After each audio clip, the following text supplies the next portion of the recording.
أيها الشعب التونسي، كلمكم اليوم ڕوخانی زین العابدین بن علی لە چواردەی کانونی دووەمی 2011دا کە زیاتر لە 20 ساڵ بەدەستی پۆڵاین تونسی بەڕێوەبرد لاپەڕەیەکی نوێی بەڕووی جوگرافیای هەموو عەرەبدا کردەوە.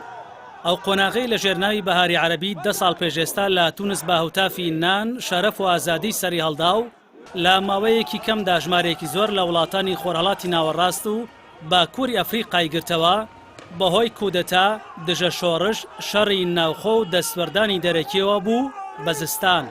ڕوخانی زین العابدین بن علی لە چواردەی کانونی دووەمی 2011دا بەرامبەر خۆپشاندانی گەورەی گەل کە 23 ساڵ بە دەستی پۆڵاین تونسی بەڕێوەبرد تەنیا لاپەڕەیەکی نوێی بەڕووی وڵاتێکی بچووکی باکووری ئەفریقادا نەکردەوە، بەڵکو بەڕووی جوگرافیای هەموو عەرەبدا کردیەوە.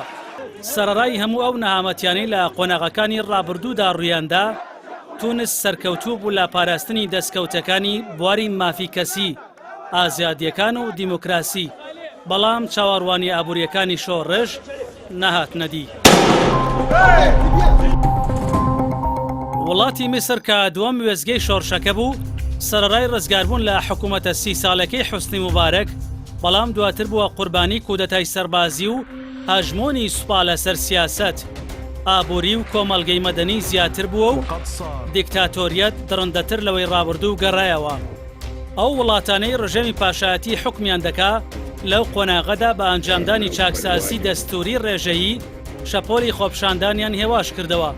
ئەو ڕژێمە پاشایەتیانەی دەوڵەمەندن بە نەوت، بە تایبەتی سەعودیا، هاوکاری کۆمەڵایەتیان بۆ هاوڵاتیانیان زیاد کرد، بەوەیش ڕێگریان لە گەیشتنی شەپۆلی شەوڕێژ بۆ وڵاتەکەیان کرد.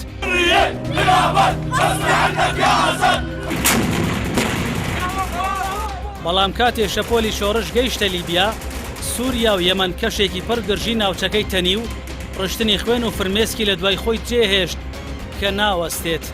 لە کاتێکدا لەو سێ وڵاتەدا شەپۆلی شۆڕش گۆڕاون بۆ شەڕی ناوخۆ، هاوکات توند و تیژی و قەیرانی مرۆیی سەری هەڵداوە کە کاریگەری قوڵشی لەسەر وڵاتانی دراوسێ و جیهانیش دروست کردووە.